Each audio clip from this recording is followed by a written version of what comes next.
The Gospel of Thomas, the message that will change your life. The Gospel of Thomas stands apart from familiar religious texts because it does not present a narrative of miracles, crucifixion, or resurrection, but instead offers a collection of direct sayings attributed to Yeshua that functions as keys to inner awakening. Rather than telling the reader what to believe, it invites the reader to see, to discern, and to know. Its opening line makes it unmistakably clear. Whoever discovers the interpretation of these sayings will not taste death. This is not a promise or physical immortality, but an invitation to transcend spiritual ignorance. The Gospel of Thomas challenges the assumption that truth must be mediated through institutions, hierarchies, or rituals, and instead insists that the kingdom is already present, hidden in plain sight, awaiting recognition by those willing to look within. What makes the Gospel of Thomas so life-changing is its radical emphasis on inner authority and individual responsibility. Again and again, the sayings redirect attention away from external validation and toward direct experience. The kingdom is inside of you and outside of you, Yeshua says, collapsing the false division between set apart and ordinary, heaven and earth.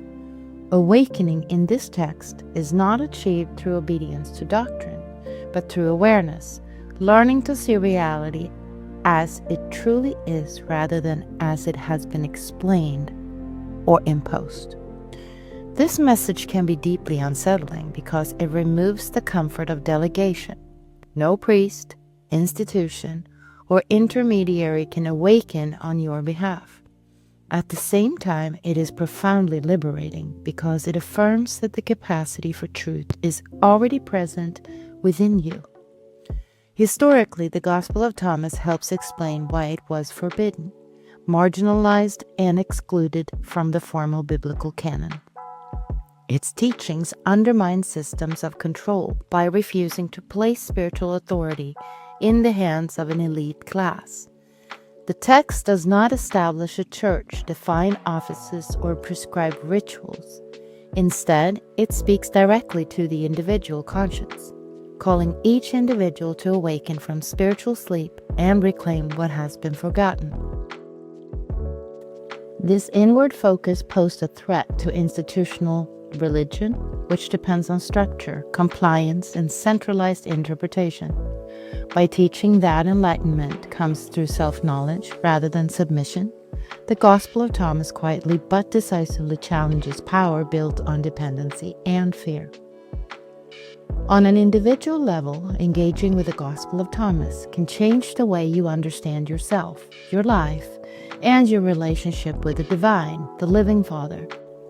It reframes existence not as a test to be passed or a doctrine to be mastered, but as a process of remembering who you are beneath conditioning, indoctrination, labels, and inherited beliefs. It's saying act like mirrors, exposing false assumptions and inviting deeper honesty. For many readers, this produces a shift from seeking salvation in the future to recognizing transformation in the present moment. The message of the Gospel of Thomas is simple but demanding. The truth is not hidden because it's distant, but because it is too close, too familiar, and too challenging to see without courage. Those who accept this invitation often find that it does not merely inform their lives, it fundamentally reorients them on a new spiritual level. The Gospel of Thomas also has a profound effect on how you think, how you react, and how you interpret every situation you encounter, because it gradually shifts your point of reference from the external to the internal. Instead of filtering life through the outward lens of religion, rules, judgments, expectations, rewards, and punishments, you begin to view everything through the inward lens of knowing, remembering, and resonance. Situations that once triggered fear, anger, or defensiveness start to become invitations for awareness and insight. Rather than asking, "What am I supposed to believe or do according to doctrine?" the question becomes, what is being revealed within me right now? This inward orientation cultivates discernment instead of reflex, presence instead of projection, and understanding instead of reaction. Over time, this changes how you engage with conflict, suffering, success, and uncertainty because you are no longer searching for meaning outside yourself. You learn to recognize truth by how it resonates within, how it clarifies rather than confuses, and how it restores alignment rather than dependence. In this way, the Gospel of Thomas does not merely alter beliefs.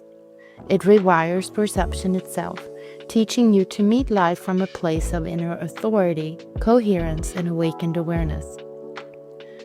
Ultimately, the Gospel of Thomas helps individuals perceive the true reality of the soul by revealing what is called the Gnostic vision of the soul from the inside out, rather than portraying the soul as something to be saved later, judged externally, or perfected through conformity. This text presents the soul as already bearing a divine imprint that must be uncovered through awareness and understanding. The emphasis is not on acquiring something new, but on remembering what has been obscured by fear, false identity, and unexamined belief. In this vision, the soul awakens by recognizing its own origin and nature, moving from fragmentation toward wholeness, from unconscious living toward conscious participation in truth. The Gospel of Thomas teaches that ignorance, not sin, is the primary barrier, and that illumination comes through insight rather than absolution. By guiding the reader inward, it reframes life as a journey of inner revelation, where the soul learns to see clearly, align authentically, and live from its deepest source rather than from imposed narratives or external authority.